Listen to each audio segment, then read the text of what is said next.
welcome in everyone. I would like to welcome you in today. Today is Thursday, October the 20th.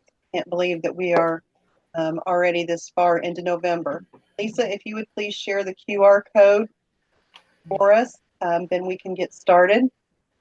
We will be out onto our Facebook Live group, and I will post a link out there just as soon as we get done here. But for those of you that are on our Zoom platform, that link will be the first link in our Zoom chat box. And it is a little HTTPS, that tiny URL. That's the first link that will take you directly to this QR code if you cannot use your device. Remember, we are a nonprofit organization, and InSource does rely heavily upon our information that we do gather. And so that QR code will take you to a training sign-in, a survey, and then you will be able to print off a certificate of attendance. If you are watching this in replay on our YouTube channel, please, we need for you to also do the same thing. Fill out that information in the sign-in and that survey through that QR code.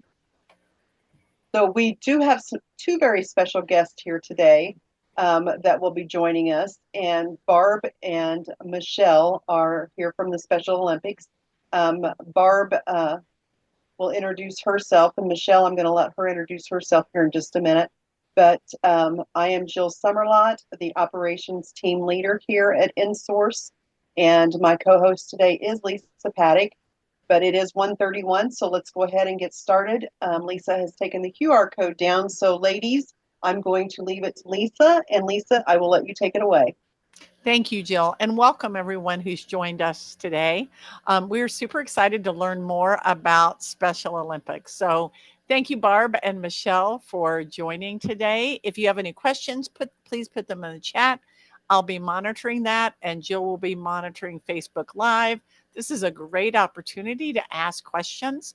Again, you're joining the InSource webinar. InSource is the Parent Training Center for Indiana, and we help families understand that special ed process. And I am Lisa Paddock. And today, as I stated, we're going to learn about Special Olympics. So we are very appreciative today to have these two ladies to come and talk about what is Special Olympics and how can someone be involved in it and who might benefit and who might be interested. So at this point, I will turn it over to Barb and Michelle. Thank you so much. Thank you, Lisa, for the great introduction. My name is Barb Michalos, and I am the Regional Director for Special Olympics Indiana for the Northwest part of the state. But I come to you as a retired special education director from a public school corporation and worked there for 40 plus years. And now I'm in my third year with Special Olympics Indiana. And Michelle. Sure. So I'm Michelle Jones, and I am the Area 5 Director. So I'm kind of up in the Cass, Howard, Miami, Wabash County area. That's the area that I am the director for. But I also work for InSource. So I kind of am, holding two hats today because I am an InSource employee, but I'm also a huge volunteer with Special Olympics, and I do a lot with them. And I have been with Area 5 for about 4 years now, and I've been the director for about 3 years. So. Yeah. Great. Well, thank you. And Michelle is gracious enough to help me. I messaged her a couple weeks ago and said, hey, I think it'd be a great idea if we could do this together. So I did put our vision statement up on the screen that you will have the slides later, just really looking at, the idea that Special Olympics Indiana is a sports organization, and through sports that we are hoping to create inclusive communities, inclusive counties, inclusive schools, looking across the board, really by offering year-round opportunities for athletes in sports, health and fitness, education, leadership, and personal development. And the funny thing is, I always joked when I started that I had the special in Special Olympics down pat, but the sports part, not so much. So I have learned to learn the rules and regulations for bocce, which I didn't even know what that was, to tell you the truth, and basketball and bowling and lots of great sports opportunities for individuals across Indiana. So, Michelle and I are going to talk first a little bit about why we are with Special Olympics. Michelle is a volunteer and me as a staff member. I have a brother who was hit by a car when he was young, and so he was a Special Olympic athlete for a number of years. And I was an assistant swim coach when I was in high school and got to go to summer games in Terre Haute. And I joke that, over 50 years later, this past summer, I attended again. And I think the mattresses are the same that were there that many years ago, but there is now air conditioning in the dorm. So that is a plus. So I chose to showcase my involvement with some pictures of some opportunities that I have since I started working for Special Olympics. I live in South Bend and work remotely, so I had to, of course, showcase the Notre Dame Leprechaun, who is looking at some medals from one of our county level athletes at a unified college level flag football game. And the other pictures are some new friends that I've made in the organization. So I'm all about connecting and developing relationships with the athletes because that's why we are all here. So that's kind of my why. And I'm going to turn it over to Michelle. Sure. So I started in Special Olympics when I was 18, but I did it because I don't have a family member with a special need, but I've always had a heart for individuals with special needs and I love sports. And so when I did my very first volunteer, it was with softball and it was my favorite job. I got to give the awards out. And if you ever go to an event with Special Olympics, the awards is fabulous because that's where they just shine. They don't care if they got eighth place. They don't care if they got first place. They just really shine. And so from that day forward, I just knew that I wanted to continue with Special Olympics and do stuff with it. So I started in softball and then eventually I started working on the volleyball management team and I did that for several years. I got away from it for a little bit because I had kids and my kids had their own sports and they had things that they did. But several years ago, I ran into a lady up in Logansport and she was a part of the management team and said they were looking for new people to join. And that's how I kind of got back involved in it. So I got involved as a management and just was kind of attending the meetings and helping. In our area, we do 6 sports. So we host 6 different activities throughout the year. So we are busy nonstop. Like we jump from one to another to another. So we kind of keep it going up here, but we do it for the athletes. And that's why we're doing it. We're giving them a place to go. And so when you look at these 2 pictures, the one on the left is my daughter. So my youngest loves Special Olympics just as much as I do. And so she does come and I actually run the bowling alley for state games down at Terre Haute. And so she always comes every year. And Scott is one of the athletes there. And he, every time I see him, asks about my girls. He wants to know how they're doing. And so it's just a very personal connection that they have. And so I love that picture because it just shows her volunteering, but also him. And then the one on the left is Jennifer. And she has since become kind of part of our management team because her sister is on the management team with me. But she is another one that anytime she ever sees me, she comes up, she wants to show me. And in this picture, she's very proud of her medal. And so that's why she came up and said, we have to get a picture with my medal. And so that is the picture of her and I with her medal from state games last year. And so, like I said, I do it for them. I do it for the athletes and I do it for the fun that I see in them every time. They always have a smile on their face. And so it just makes it wonderful. All righty.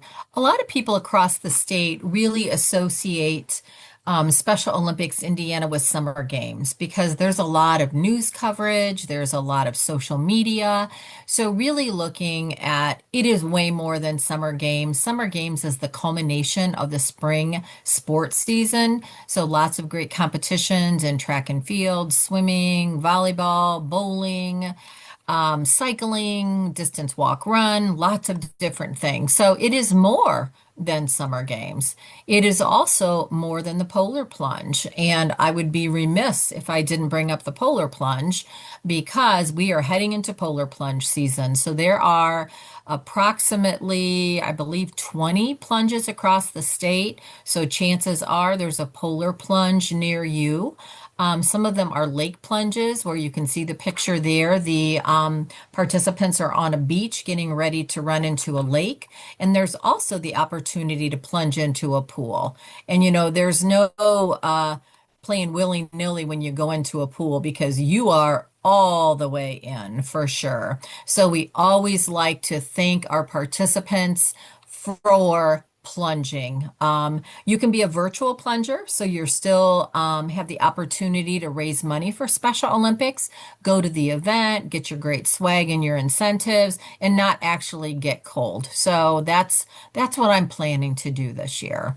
So I would like to talk to you just a little bit before I turn it back over to Michelle about the structure of Special Olympics. We've talked a little bit about opportunities, but really looking at there are 92 counties in the state of Indiana, and we have county programs, I believe, in 69 of those counties, and some of them might be combined. So in my neck of the woods, Marshall Stark has one program. It's called Marshall Stark. In the southeast part of the state, there's Ripley, Ohio, Dearborn, I believe. So those are three counties that work together and offer opportunities for athletes. So really, I have good news to share that actually the number just changed yesterday of more than 20,000 athletes competing. Can you believe that? I mean, think about the opportunities for people who have intellectual disabilities across the state of Indiana. So really looking at the focus and the eligibility are athletes need to have an intellectual disability or a closely related disability that somebody from the state office could help you navigate. Athletes are 8 years and older. It's one of the great organizations that there is no cap on your age limit. So we have people in their 80s who they might not be playing basketball, but certainly they can participate in bocce, in bowling, in cornhole, in some sports that don't require that high level of activity because I don't know about you, but none of my friends are playing competitive basketball at this stage of their life. Across Indiana, there are more than 20 states to choose from. And we really want to focus on this today. Just so many volunteer opportunities for you, for your family members, for organizations. Michelle talked about a lot of those sports competitions that they actually host. Well, guess what? We need lots of volunteers to be able to host those wonderful events. Um, I'm going to show you. So those county programs that I talked about all fall into areas. And Michelle, you can kind of see area 5 is in the middle of the state, kind of around that Kokomo area. So I oversee areas 1 and 5 in the northwest part of the state. So all of those county level programs that are in those two areas, I help support them in providing opportunities for athletes, working on ideas for fundraising, helping them with any issues they might have with volunteers or athletes. That's where my background in education really comes in handy. So that's kind of the structure of the state. And then you can kind of see the regions are a little bit larger. So we've got northeast and northwest, central, and then southeast and southwest. So that's how we look at some of the bigger events like tournaments, like how we advance to state competitions. So lots of great opportunities from the north all the way to the south. So I'm going to turn it back over to Michelle and I'm going to help her with her slides, but she is going to talk to you a little bit about some volunteer opportunities that we have in Special Olympics. Yeah, so kind of like she's showing there, we have, some different classes of volunteers we have, but it's really important. Like she's saying, we host a lot of events and it's all run by volunteers. Like from our nurses that come and help be our first aid to the management team, my whole management team, there's 8 of us on our team and we're all volunteers. Like we are all there to kind of like help support. So we're always looking for opportunities for people to come. I always tell people your biggest job when when you come to an event for us is to just be a cheerleader. We just want you there to help cheer them on and support them. And, if things do arise, we take care of it of a management team, but we are always looking for volunteers to come and help. And it's really fun for us too, because when the volunteers show up, a lot of times if we have two sessions, a lot of them stay. They stay for the second session because they had so much fun in the morning, but that's the session they signed up for, that they want to stay and they want to do it again. The other thing with our volunteers that we have too is I know we try a lot up in our area with the high school kids to bring them in because we can give them their community hours. And so when they come to us and they volunteer for the day, we can sign off on them for like the honors program that they're in, or if they're getting their honors degree and have to have volunteer hours. So we always encourage them to do that because that's another way they can do it. Kind of like the slideshow says here, it's not just coming and participating on that day, it's also being coaches for them. So, again, all the sports require somebody to be the coach for them. They need to have a coach there to kind of help support, but you don't have to have a background in sports to be able to do it. Like, we can help you understand what you need to do because, again, it's just going back to helping those athletes. And a lot of times the athletes help the coach, like they're willing to step up and help the coach understand better. We need chaperones. We need people to kind of help get them to some of these events. So if they go from sectionals and then they're going to go to the state tournament, sometimes they need transportation. They need somebody to make sure they get there because especially some of our adults, they're in group homes and places like that they need a little more support in doing that.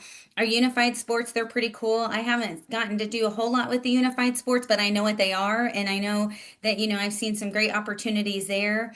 The management, like I said, we're Okay, always I'm looking for gonna, people. hey, Go ahead. Michelle, I'm Yeah. just gonna stop you for 1 second. Michelle and her excitement is kind of talking about 9 different kind of opportunities. So Yeah. I think let's start with the first one, which are called Class B volunteers. Sure. So really, it looks at those day of events. So let's say you're a person that is super busy with work and your family and other obligations, but you really would like to give back. So if you would like to go and volunteer at, let's say, one of Michelle's, tournaments for basketball, and you want to make sure that you're helping check people in, or you are going to be a timekeeper or something, that you can do that. And there's a really easy way to do that. All of the opportunities are listed on the website that I have included on the slide. And then in that, this is the way you do it. So you go to getting involved, become a volunteer, and you go to Class B. And then you can pick and choose. It takes you to a volunteer platform and it takes you to those specific lists of things that are coming up. So our state bowling tournament is coming up the weekend of December 5th, I believe, in Indianapolis. So if you live around the Indy area or planning to travel there, that is an event you can sign up for online. You can pick a shift. So, Michelle talked about lots of people really enjoy their time at the event and do end up staying the whole time. That's a possibility. But if you aren't available to do that, you could sign up for a 2-hour shift to be able to help. So that is probably the easiest, the quickest, the slickest way to get involved to determine whether or not you'd like to become involved as a volunteer on a more regular basis. And so Michelle's going to talk about here are some of those things we talked about, those tournaments, but another great thing are state events. Polar plunges. You can be on a polar plunge team or committee to help them create the event. You can go to summer games. You can do a plane pull. So those are like 1 day event type activities. So now Michelle's going to talk about some more opportunities that we call Class A. Yeah, so kind of going like back to the class A, like you're saying, we kind of the regular contacts with the athletes, there are coaches, chaperones, there are people that are kind of stepping in to those positions. So like I'll just kind of give you an example. So like from our area, we have a management person that he is on our management, but he also helps the local team with coaching and stuff. And so like she's saying, he goes in every year, he does his class A volunteer, he kind of goes in there. There's certain information he's got to fill out, but that website is great. It does a great job of kind of walking you through it, showing you what you need to have. Once you complete stuff, it checks it off for you, so then you know where you are in that process. and it kind of shows you the information you might still need. And then it does what I know it's really cool now with the new system. As you get close to being out of certified for the next time, for the next year, it'll send you emails and kind of keep you involved that way. So it's a really nice way to kind of get that information and get it started. And then you can start doing the coaching and stuff in your area. And you can choose the counties that you're interested in. And so that way, those county coordinators, your name will then pop up on their system so they know that you're interested in, providing that kind of support for their local athletes in that area. And so the reason there are more requirements for a Class A volunteer is because they've got regular contact with our athletes. And you, as parents and educators and community members, we really want to make sure that we protect our individuals with intellectual disabilities to make sure that they're safe. So part of those requirements for that Class A volunteer includes a federal background check. So these requirements are done once every 3 years. So you're not going to have to go in and do a lot of things on an annual basis, but you will learn about concussion awareness, some basic volunteer information, and will go through that background check process.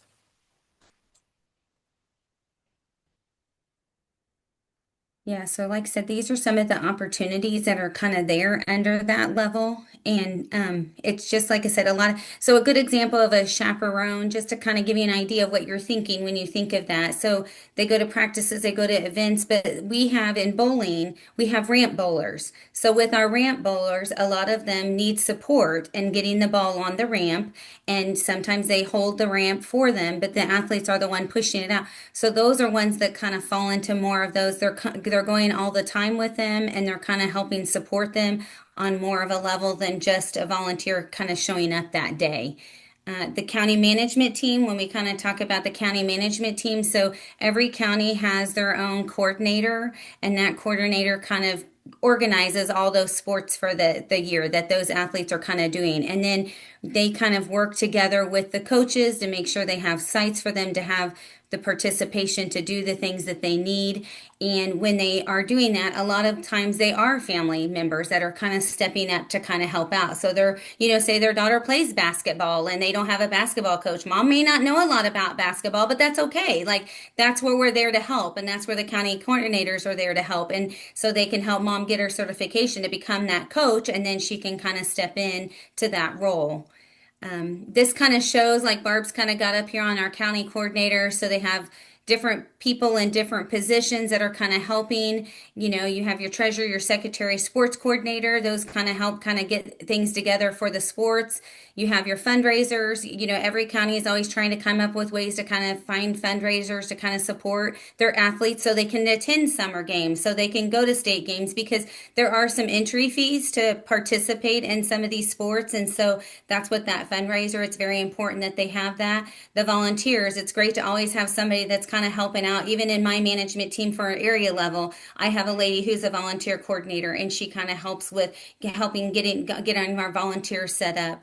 Outreach is important. Utility players, I think this is just a great one to understand. A utility player can kind of help with everything. I know a lot of people kind of feel more comfortable in that utility position because maybe they don't want to be a secretary, but you know what? If they can step up in other ways and kind of help out, sometimes I say they're just even great to be there to help unload and load things, right? Like you don't realize how much stuff is involved when you're going to these things. So, and then kind of talking about my area management team, like, I said before, there's 8 of us on our team. We meet every month and we kind of are going over things. And each time we're meeting, we're talking about the next event that's coming up.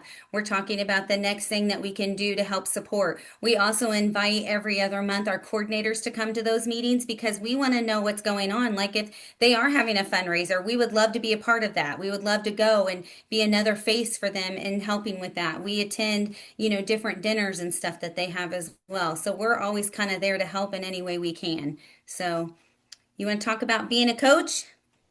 No, you can talk about being a coach. Yeah, okay. So, being a coach, like I said, so when I first kind of came back and I was in management, I was a coach. I was a track and field coach for Cass County. And so I did that my first year back.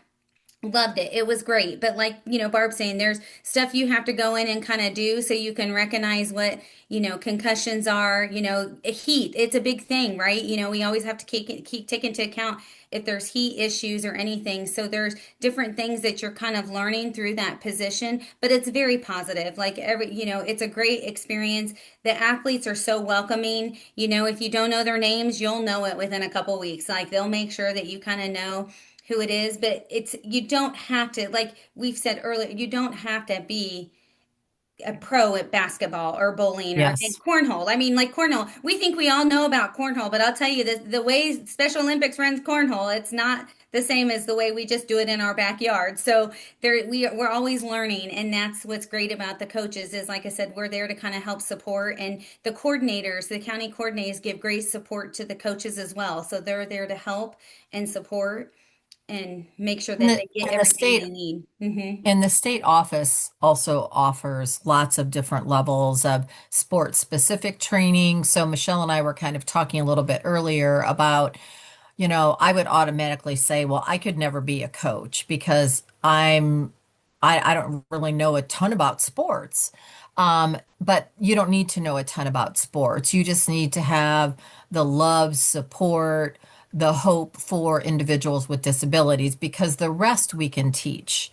You can't teach somebody to have a heart for our athletes. So I think that a lot of people that I've spoken to personally trying to recruit coaches are like, I don't really know anything about, a lot of bowling rules. Well, we've got lots of additional supports. There are tons of coaches that are super willing to help you. So don't ever let that stand in your way if you're thinking about, ooh, maybe a coaching role might be right for me or someone I know. Hmm. Yeah, and then like, this kind of screen kind of shows like the coaches have different levels. So level one, level two, level three. And so it's just kind of, you kind of start at one, and then like she's saying, as you kind of get more experience and get that information that you need and the support and things like that, then you can kind of move up in your levels. And I know there's many coaches that have been doing it for many years, and like I said, they kind of they stick around and they want to be there. So, it's just the well-being and base for the individuals to kind of get what they need, and we want them to do sports. And so like if we can help find that sport for them, I know I have an area up here this year that they added powerlifting, and like those athletes came up to me at bowling and they are so excited. But it took that coordinator finding someone that was willing to kind of step up and be that coach for them, and then finding a facility. But that's where we always say if there's a need there, we're going to try and help them find that. Hmm.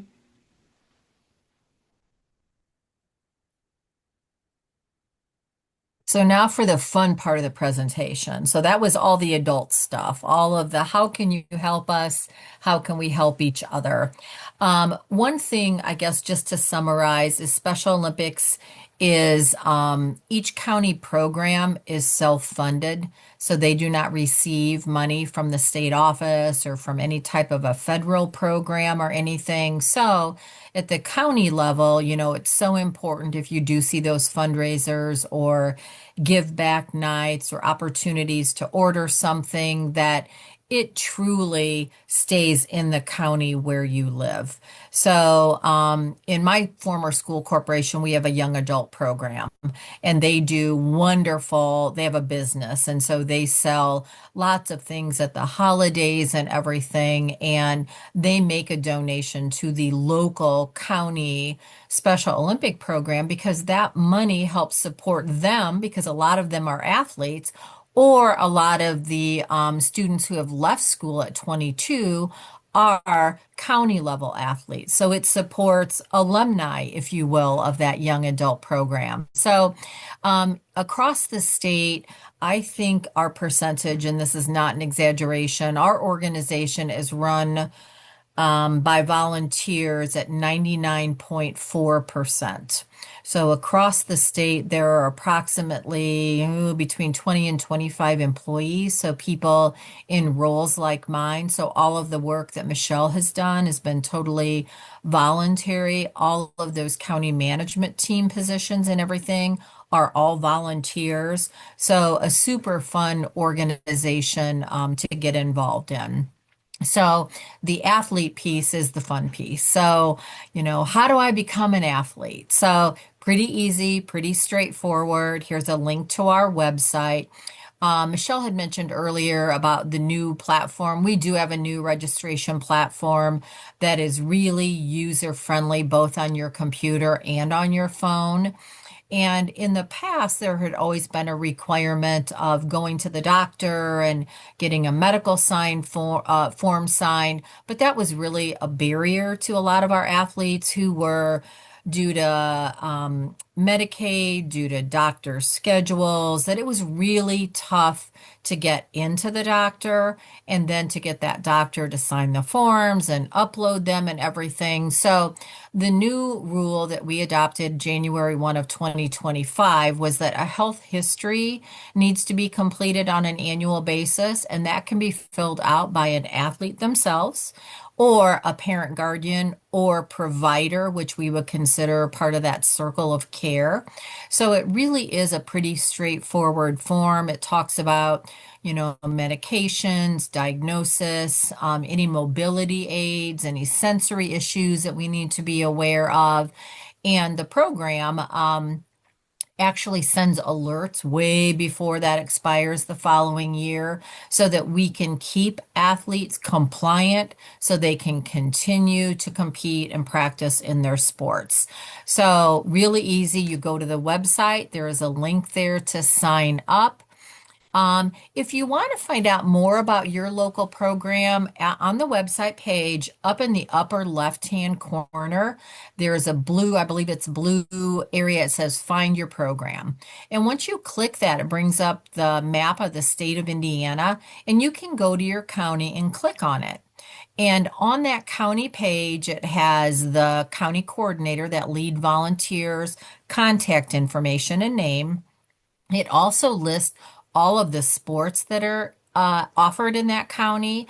And then it also has an athlete interest form. So let's say you're thinking about, boy, I would really like to get my child involved, in Special Olympics, but I really want to learn more about what it's about. Like, how often do you practice?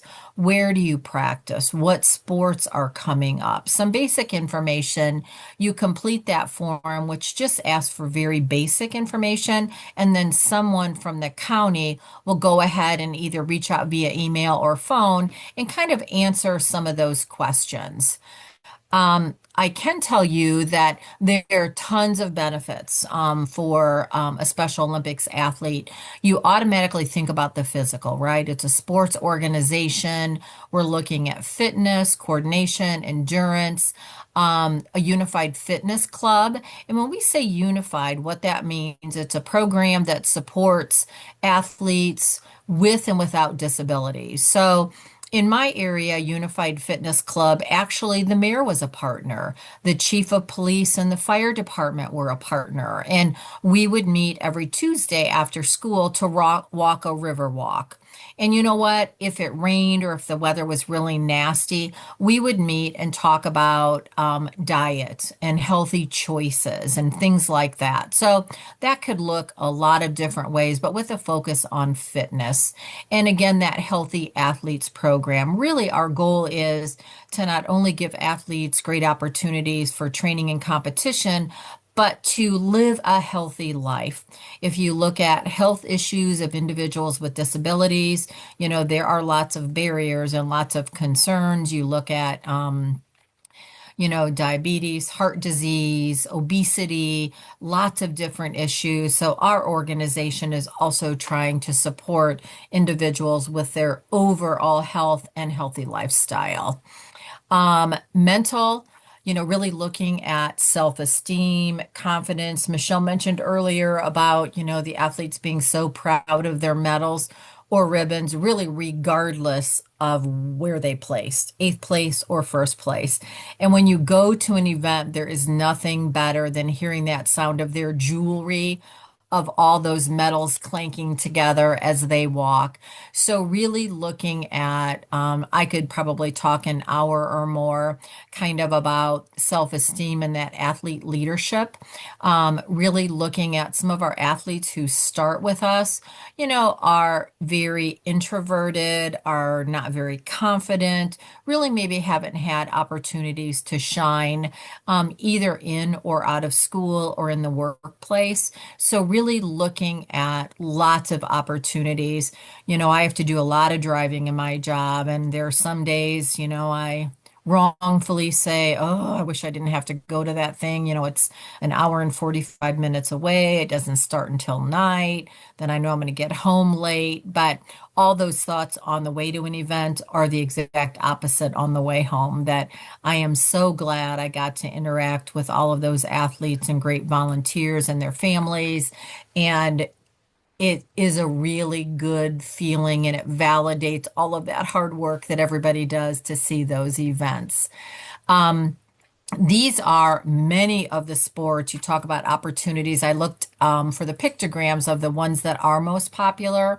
Powerlifting is a new, very popular sport.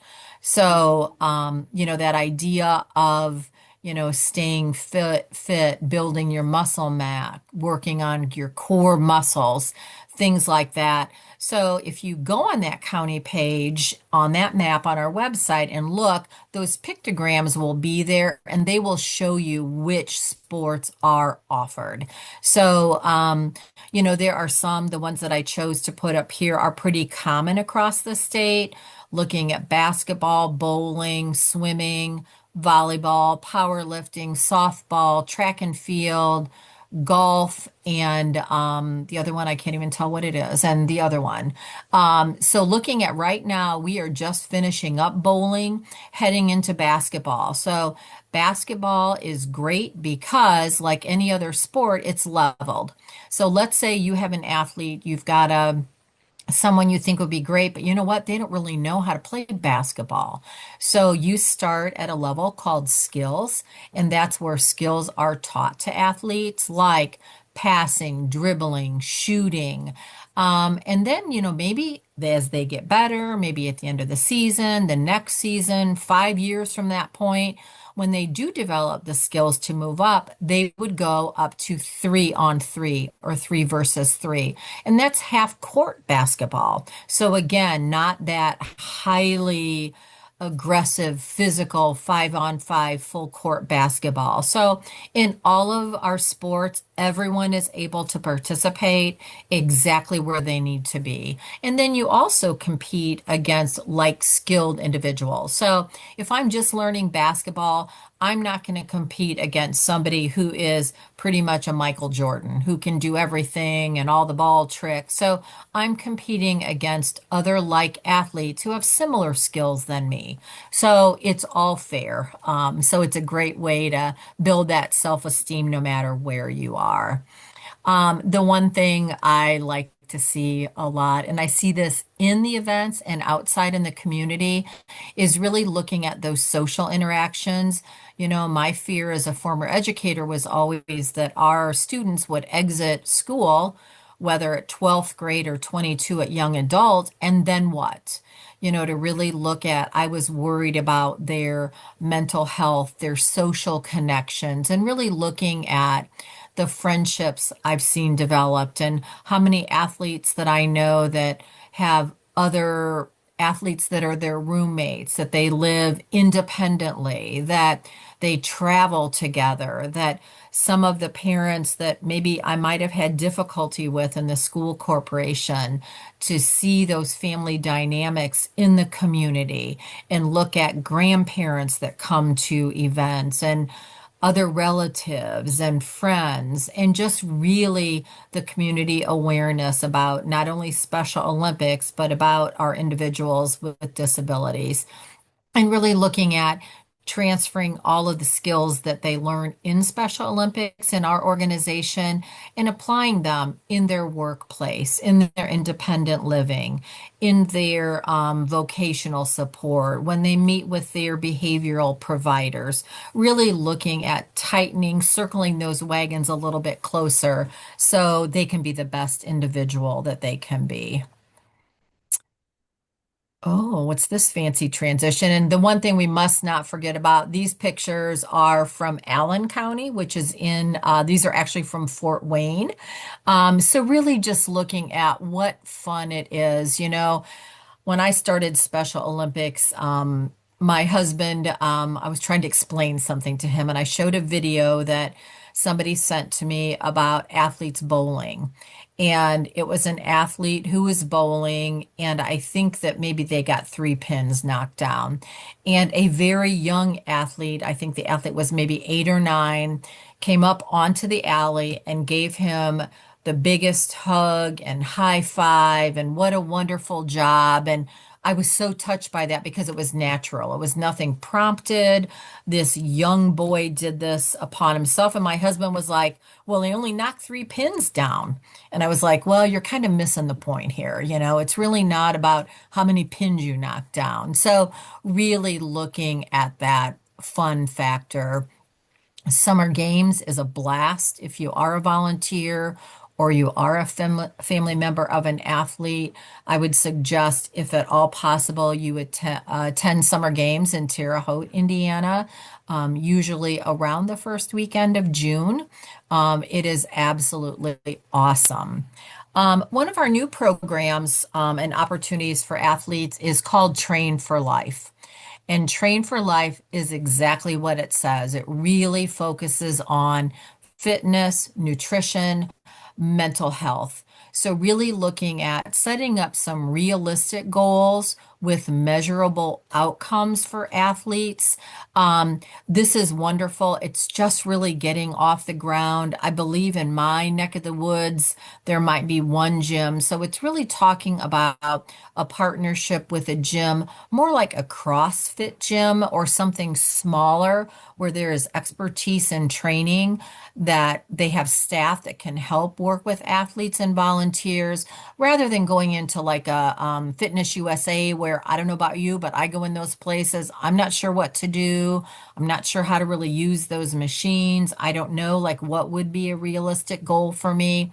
So this is a wonderful new initiative getting deployed across the state, again, to look at really that better lifestyle. Here are some goals. It's really talking about what athletes learn in those sessions of Training for Life. They can then take to their gym, to their local fitness centers to know what to do. And it also improves everything, healthy lifestyle. It makes you more physically fit. And you know what? That also helps in your competitions in Special Olympics. If you are an all-round healthier person, think about your sleep, think about your mental health and your outlook. Everything really is based in that physical fitness piece. So just a wonderful outcomes for our athletes. I am super, super excited about this. I'm pretty involved in Special Olympics young athletes. I was a supervisor for a preschool program, and I started my teaching career in 1989 at Logan Center in South Bend, Indiana, in a segregated preschool setting. So, you know, back then, that's how you knew how to offer programming. Now, of course, some of it is horrifying, but we did what we knew was best. So, really looking at this is for athletes that from 2 to 7. So, really, we have started to reach out to Head Start programs, First Step programs, community organizations. I am working with Michiana Down Syndrome to look at, okay, is there an opportunity in your Birth to 7 program to partner to be able to host this initiative? So it is awesome. So what it does is it provides opportunities for the littles to work on, motor planning.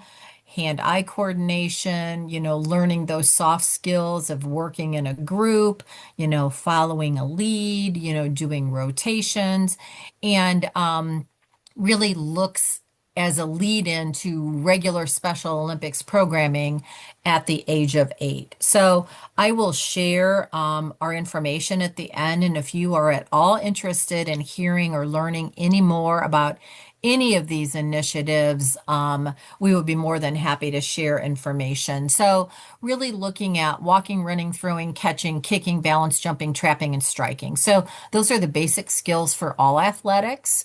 And really looking at those little kids, looking at those additional opportunities to practice those skills.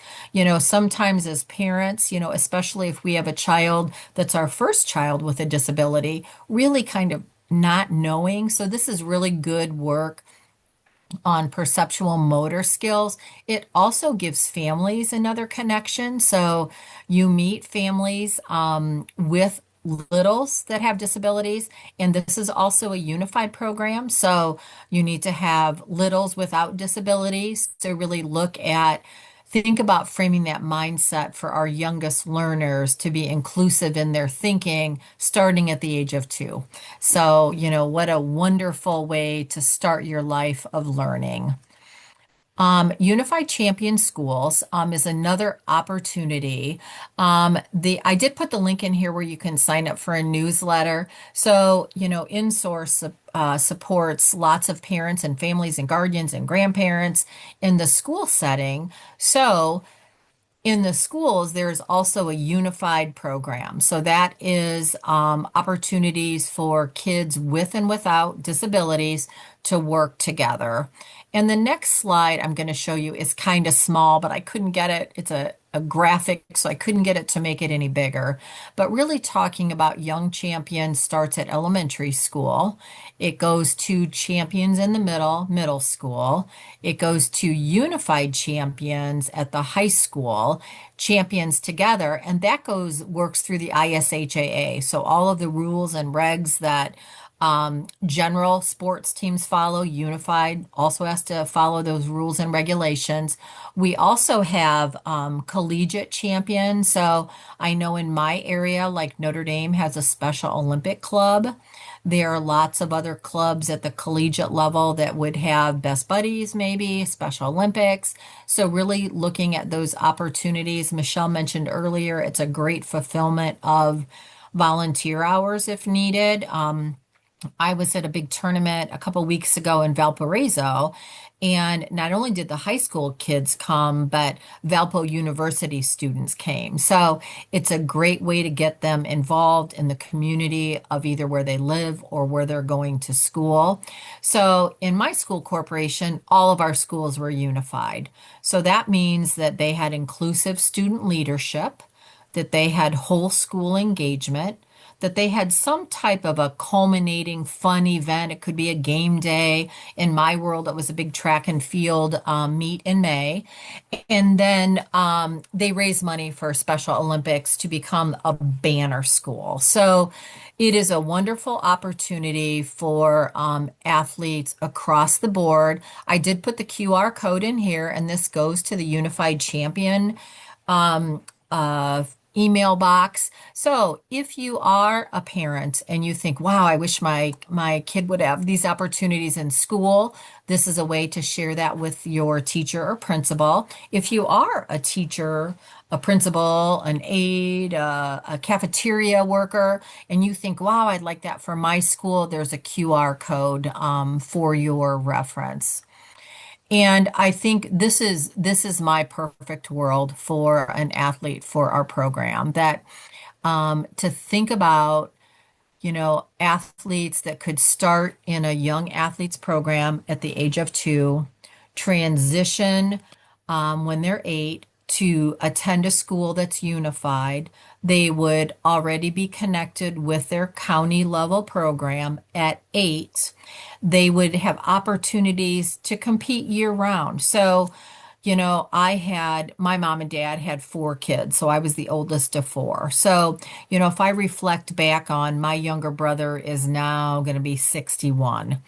So I think about all of the things that they did sports wise and Cub Scouts and Girl Scouts, hauling all of us around that I think back, were there any great opportunities for my brother? I'm not sure there were. I think that he was a Cub Scout because he tagged along with my brother. I think that when he got to the high school age, he did join Special Olympics, and I think the rules were way different way back then. But thinking about my parents didn't have connections with other families and parents of kids with disabilities. So they were really kind of going in blind, really not making those connections. So I just think that in my mind, this would be wonderful for all individuals with intellectual disabilities to have that social connection, to have those opportunities to compete, to improve their self-esteem, for their families to develop those connections. And, you learn a lot through that. You find out about a new doctor or a new therapy or about a strategy in school that you might have come across that really, your children the best, regardless of how old they are. So really, that would kind of be my pie in the sky, I guess. And I don't know if there's an opportunity in a webinar like this for questions, but I will show you the last slide that has my information in it, along with Michelle's. If there is something that you would like to learn about or additional information you're really interested, or if we can help you in any way, get signed up to be a volunteer or to register an athlete. Our most positive outcome, I think, of a webinar like this would be, that we were able to recruit, to inspire someone to register as a volunteer, or maybe even more importantly, to register an athlete. Like, this sounds awesome for someone that I know, so that they would pass along that information. Barb, we do have a question on Facebook Live, if you don't mind Yes. me. It comes from Kathy, and she says, I have two autistic children. Where can I find out what sports are near me in Madison County, Indiana? Okay, so I can tell you exactly what to do. Let me see if I can, without totally breaking all of this, if I can share so can you see a different screen that I have up that's got the Special Olympic website? Yes. So please don't look at all of those 18,000 tabs I have open. But if you look up here on the left side, there's a little tiny, like a location indicator, and it says find your program. So you scroll down. Sorry, I have slow. And then you will be able to see the state of Indiana. And so if you don't know where you live, you can kind of hover over that and you can find your county. So for instance, here is Madison County. So it shows you that Madison County has 299 participants. They have 138 volunteers, and here are all the sports that are offered in Madison County. So it's got basketball, bocce, bowling, so many. And I actually know the county coordinator from Madison. His name is Bob Helverling, and he is absolutely wonderful and very responsive. So this is actually a picture of their county athletes. And here it will have, these are also their athletes. Here is Bob's name and his email. So very easy to find, to contact. And then if you scroll down, here are the sports that are offered. And then there's an athlete interest form. So a parent, guardian, or athlete can go right on here. It's a couple clicks, and then you submit that information, and then Bob or someone from his team will reach out and answer any questions you might have.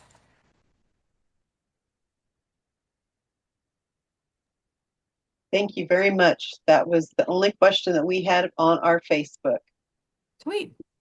And I think too, like when you're kind of looking at that, because like Barb is saying, that some counties don't have a Special Olympics program.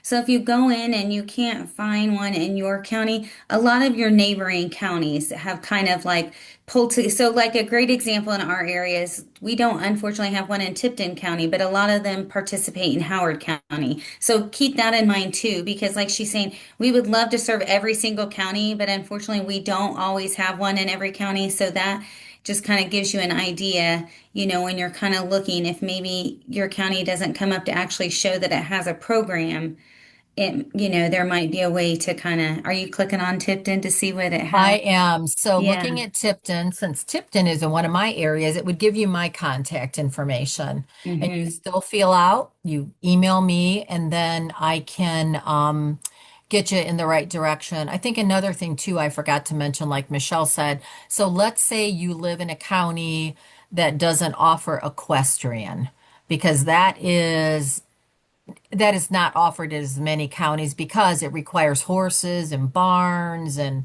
equipment and everything. But I know that in the county next to you, so let's say you live in that Madison County, but they don't offer a sport that you really want to play, but your neighboring county offers, you're allowed to participate in both counties. So there's never, what they say, when you close a door, a window opens. So if there's not something in your county, if you're willing to drive to practice and to competitions in a neighboring county, that's for sure a possibility. Hmm.